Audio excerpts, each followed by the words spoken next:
I desite ljudi kažete ovaj moj kako snimanje da se kako ovako izgleda i kako to snimati.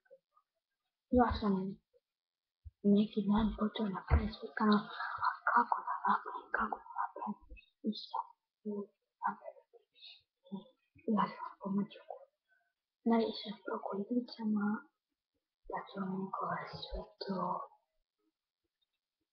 Sve će biti u redu, uglavnom ovako ja izgledam i to je to. Vidimo se u sljedećem izdanju. Dakle, mislim smo pogledati ovaj kanal, čekaj, ajtuku, 2-3 godine, sigurno. Ja se nadam da će biti dobar, i da će biti da ću nadam se da će bude molim vas ovdje vidite subscriber ako ne vidite, inače tamo ću vidjeti.